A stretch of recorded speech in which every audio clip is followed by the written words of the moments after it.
Hey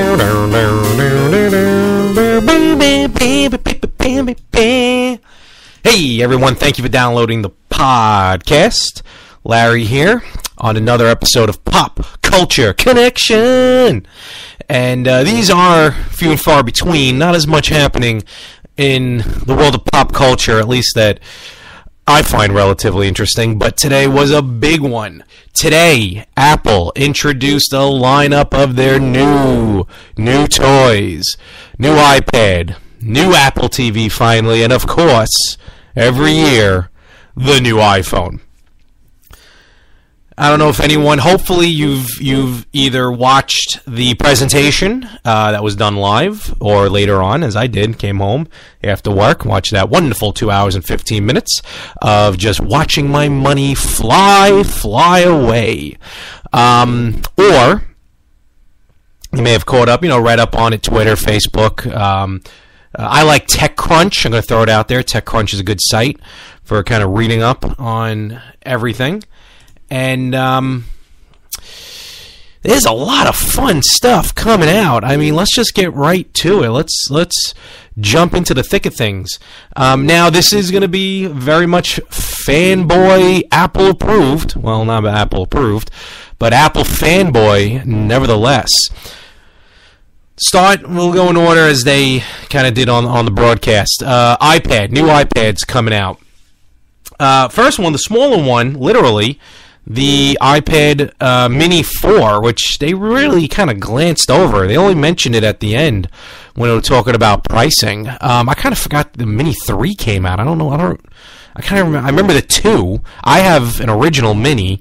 I had an original first gen iPad, and then I switched to Mini. I personally, and this is going to kind of coincide with what they announced today. For a tablet, I think the Mini is perfect. It's Goldilocks. Not too big, not too small. It's just right. The iPad, the original iPad or iPad Air at this point, I mean, it's normal size, a little bigger than I guess a normal tablet, maybe size of the Microsoft Surface, maybe. But it was always a little too big, a little not comfortable to carry around, just normally to carry around. The Mini was perfect. Not as big as an iPad Air, not as small as an iPhone, and don't get me started on the 6 Plus. I'm just cell phones, period, because I've seen cell phones bigger than a 6 Plus. They're called phablets now, which is really messed up because that term just sounds like something completely different. But anyway, I feel that the Mini is perfect for what it needs to be.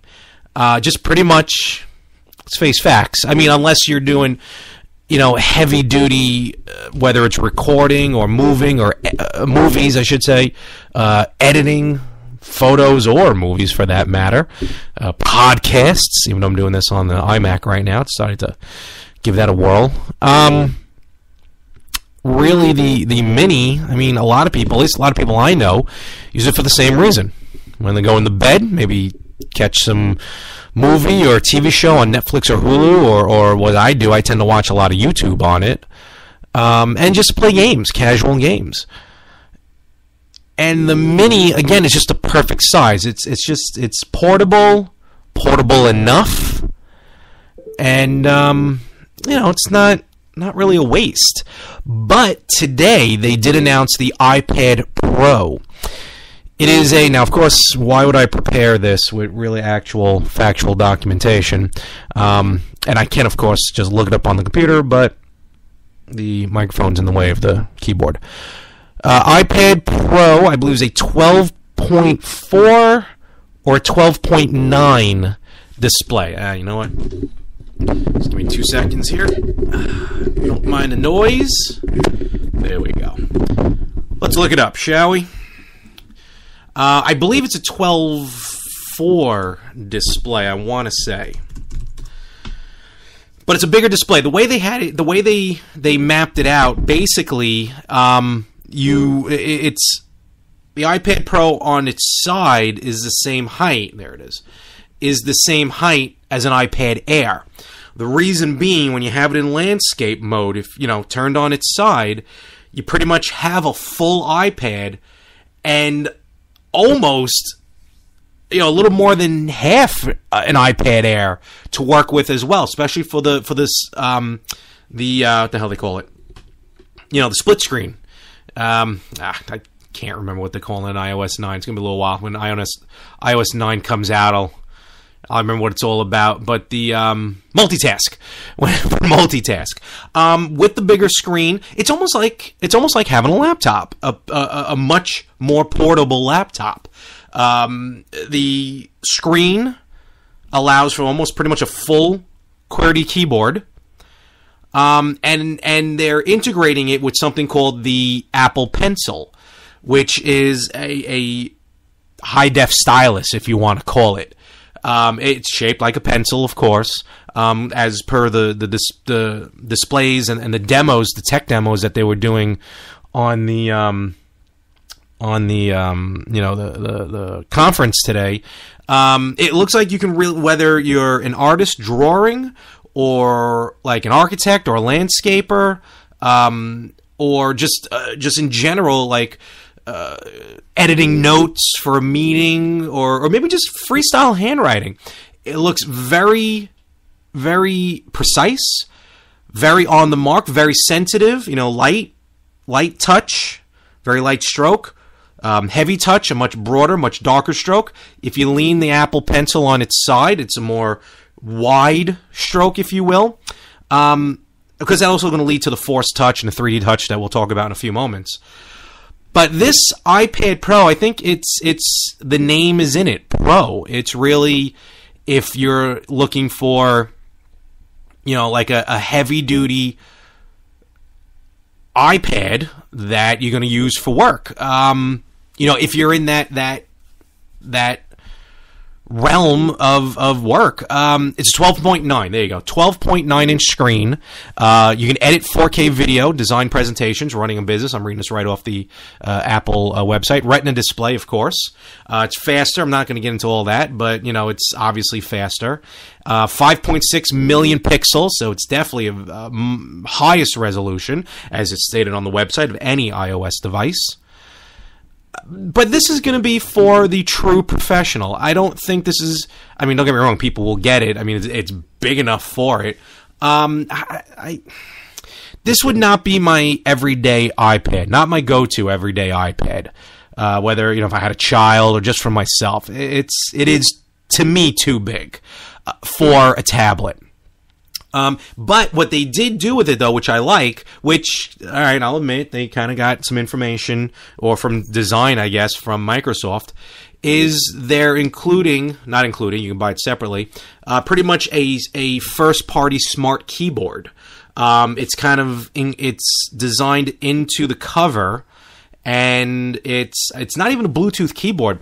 It's hard to explain if you don't see it, but on the iPad Pro, it's like these three little dots, which is a new connector, which I'm sure we're going to start seeing next year in next year's iPhones and iPads and everything, for 2016 and 2017.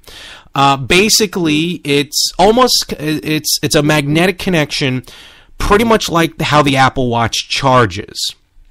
It's just a magnetic connection that transmits power and data at the same time. So you just have to just plop it on, bam, and it connects. Which is cool in itself. It's a pretty much two-way exchange of power and data. The Apple Pencil, chargeable. Actually, you can charge it through the iPad Pro itself. It's got a lightning connector. Let's see. The cameras, they're really updating the cameras on everything. Which we'll get into more with the iPhone. I can't... One of my biggest pet peeves is people taking photos with the iPad. Drives me nuts. Even with a mini. Drives me batty. If you're home, I guess it's one thing, but when you're out and you just see someone hold up this giant screen, this giant display that everyone can see what you're taking a photo of, I don't know. To me, it looks dumb. That's just me. iPad Pro starting at $799. Pretty much as usual, you have 3 different sizes. And, of course, Wi-Fi versus Wi-Fi and cellular. Wi-Fi is 32 gigs, 128 gigs. They range from $799 to $949. And the Wi-Fi and cellular iPad Pro looks like only comes in 128 gig and sells for $1,079. Now, I'm eyeing the Mini 4. Hopefully for Christmas. Hopefully. Oh, the iPad Pro shows up in November. The Mini 4 is shipping now. 128 gigs is $599 for Wi-Fi, $729 for Wi-Fi and cellular. Again, kind of goes with the same notion that I feel like the iPad is really designed, not the Pro. Now I'm just talking about the Mini 4. It's kind of designed for home. I don't see why have cellular. So I'm going to be shooting for Wi-Fi. Now that sells now, but I'm going to wait a little bit. Like I said, hopefully Santa Claus will treat me well. That's the Mini 4. Now that's the iPad. The iPad, not more design than anything else. I mean, yes, it has the Force Touch and the Retina display and everything like that, and then it gets more details, more, with the speed of faster processing and stuff, but, A9 chip, whatever. What I'm into is 2 things. Well, before we move on, they actually touched a little bit more about the Watch OS, Watch OS 2, which comes out in October. No, it doesn't. It comes out September 16th, actually, Watch OS. I don't know if it's the same for iOS 9. It may. But, of course, I'm not going to be home on the 16th, so that's going to drive me a little nuts. Really nothing too fancy that hasn't been known already. Nothing new. They got allowing third-party apps to appear on the face of the watch as well. New watch faces. Some medical stuff that they were doing, which seems good if you're a doctor. Again, upgrades, yes.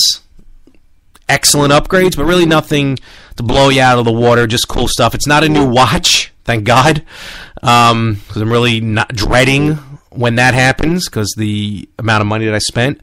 They have 2 new aluminum, 2 new Apple Watch Sport designs. They have pretty much gold and rose. I don't know if it's new. I remember when the watch first came out, they were talking about like a space gray. But when I ordered it, God help me, I couldn't find a space gray. I got the Apple Watch, the middle of the line. I would have preferred that black finish. Black, not gray. But needless to say, it wasn't available when I bought it. And that's pretty much how that works. So, shame on me. Apple TV. This is the biggest thing that I've been waiting for. Apple TV hasn't been updated really since 2010. And I'm a firm believer in cutting the cord. I'm a firm believer in pretty much, I don't, cable, it's part of my rent, so I'm a little lucky with that. But if I had to pay for cable, I would not have cable. I believe just between streaming, like Hulu, Netflix, Amazon Instant Prime, between that, or even if you want to buy season passes through iTunes, through Vudu, through Amazon, it still comes out cheaper than cable or satellite. The phone, separate thing, whether it's your cell phone or a Magic Jack. I'm telling you, if you do the math, yearly, you save more money by cutting the cord. But people are getting there. I feel in about 5 to 7 years, 10 years tops, everyone's going to cut the cord. Be that as it may, Apple TV is getting a refreshed look. The box itself is going to be about 10 millimeters higher than the current box. Overhaul. Now they're doing what's called TV OS. It's going to have an app store, and now they're really venturing into gaming. And that's the biggest thing, and that's what I'm really interested in seeing what Apple can produce when it comes to gaming. It's going to be a lot of games that you download on your phone, you just download onto the TV. They announced how you can start a game on your phone, continue it on the TV. It's going to have its own dedicated app store. Some apps you'll be able to download in one spot and get on your iPhone, iPad, and Apple TV. They seem to be working with more, I don't know if you want to call them vendors, but hopefully they're going to have more apps, more channel apps. I mean, admittedly, Apple TV only has like maybe 80, even right now, about 80 apps, where like something on Roku has like 2,000. Yes, 2/3 of them are useless. and are garbage. But it still has more apps.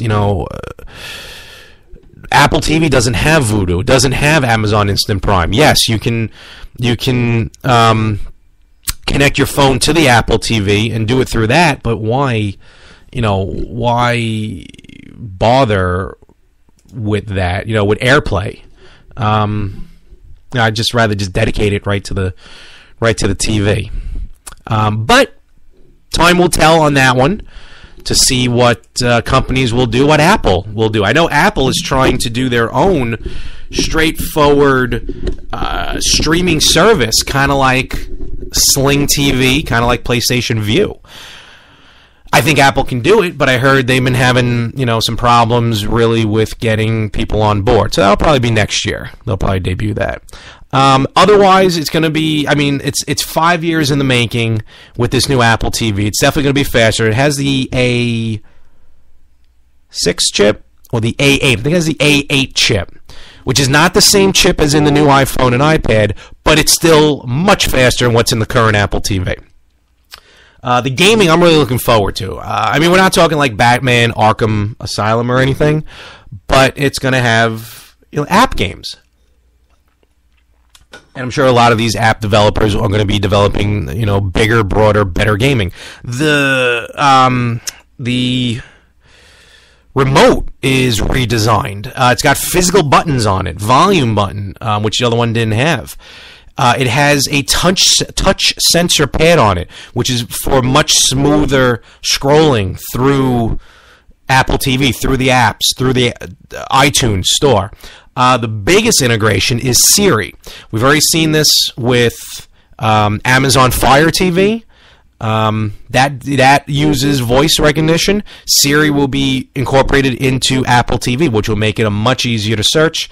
They did demos again, staged tech demos on what, like search for Bond movie, search for James Bond, search for Sean Connery. Like, you can keep narrowing it down. That's pretty cool. That saves some time with the thumbs, typing and everything like that. So again, that's really more just the fact that they're just upgrading it to begin with. So the Apple TV I have now goes from the living room to the bedroom, and the new Apple TV will hit here. It's going to come with two storages, 32 gig and 64 gig, $149 and $199 respectively, and that comes out in October. I believe late October. No specific date, but definitely October. Now, let's get to the meat and potatoes. The new iPhone, the iPhone 6S and the new iPhone 6S Plus.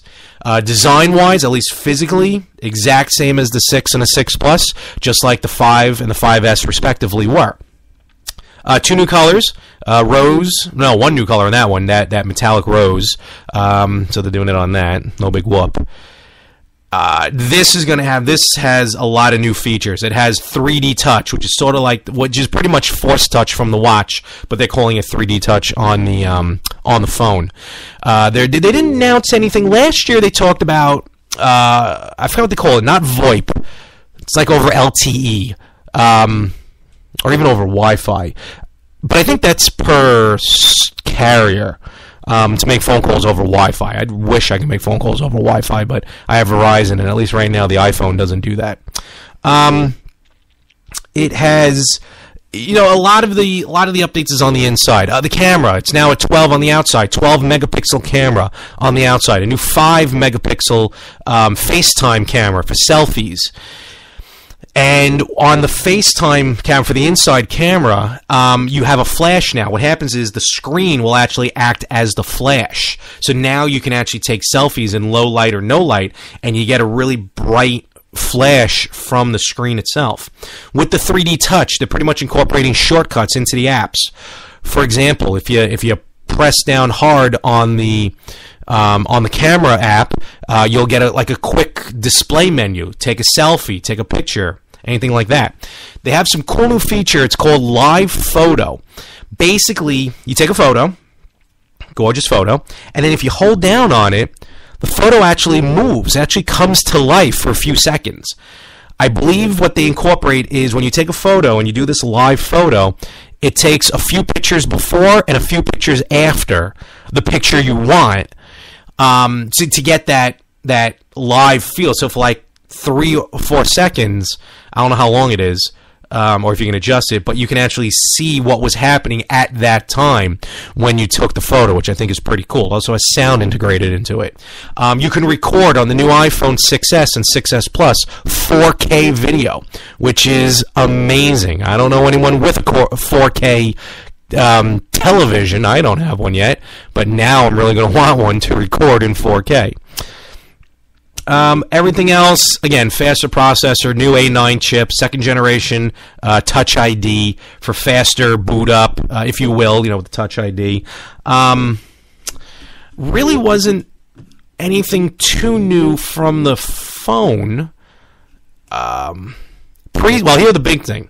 Pre-sale is 12:01 a.m. Pacific Standard Time this Saturday, September 12th.